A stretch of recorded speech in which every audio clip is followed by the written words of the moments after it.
अस्सलाम वालेकुम, hope to find you all in a good way.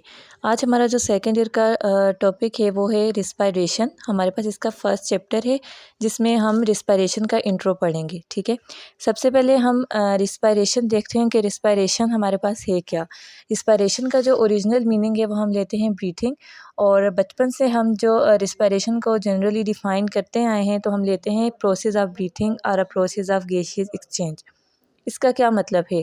Process of breathing, breathing कहते हैं सांस लेने का अमल, और गैसेस एक्सचेंज, चूँकि सांस लेने के अमल में हम क्या करते हैं, ऑक्सीजन को हम इनहेल करते हैं और कार्बन डाइऑक्साइड को एक्सहेल करते हैं, इसीलिए हम रिस्पायरेशन को डिफ़ाइन करते हैं प्रोसेस ऑफ गैसियस एक्सचेंज। ठीक है, अब रिस्पायरेशन का हम थोड़ा सा इंट्रो ले लेते हैं। ठीक है, रिस्पायरेशन जो है वो हमारे पास 2 लेवल्स पर अकर होती है। ठीक है, रिस्पायरेशन 2 लेवल्स पर अकर होती है। ठीक, फर्स्ट हम लेते हैं, एक आ गई internal respiration and second is external respiration. ठीक, इंटरनल रिस्पायरेशन हमारे पास क्या है?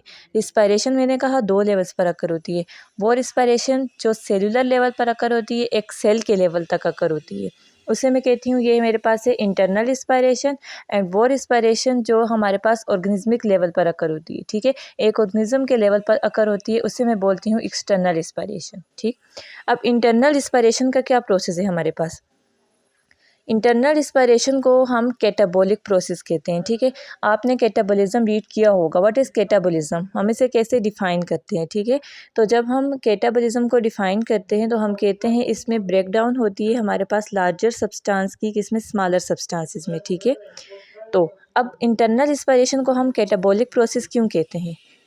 ठीक है, देखें, कैटाबॉलिक प्रोसेस हम इसलिए कहते हैं क्योंकि इसमें हमारे पास लार्जर कंपाउंड्स की ब्रेकडाउन होती है स्मॉलर कंपाउंड्स में।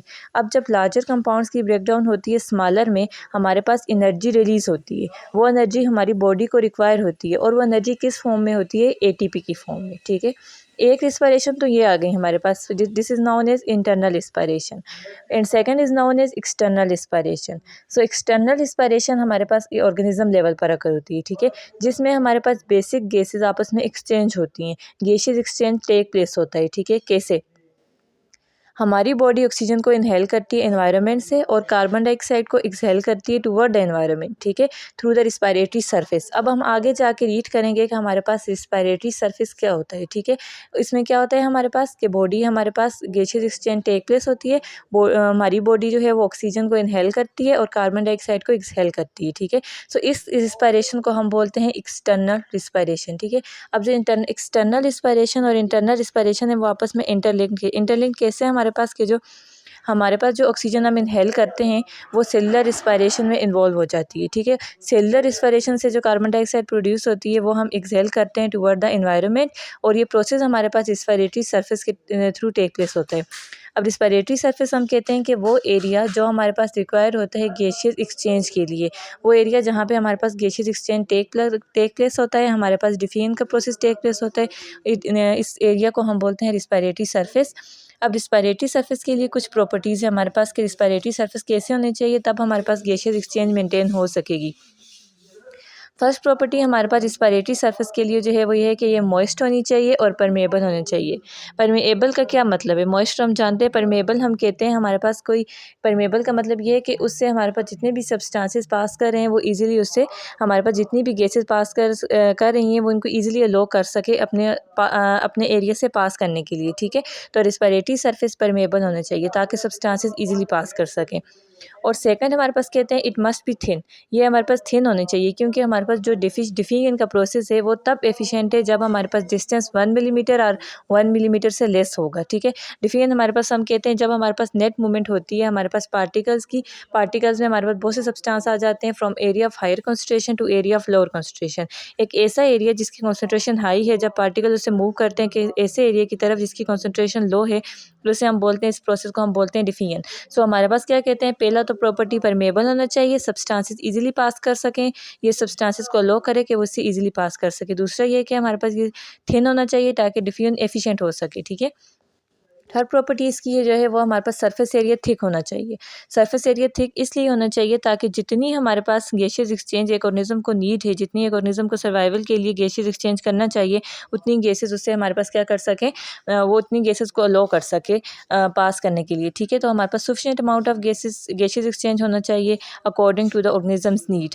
ठीक, लास्ट हमारे फोर्थ प्रॉपर्टीज़ के हमारे पास है ब्लड सप्लाई गुड। अब जितनी गैसेस हमारे पास इजीली सप्लाई हो सकेंगी उतना ही हमारे पास बॉडी में ब्लड सप्लाई सिस्टम मेंटेन हो सकेगा। एंड लास्ट प्रॉपर्टीज़ की हमारे पास कहते हैं गुड वेंटिलेशन मैकेनिज्म।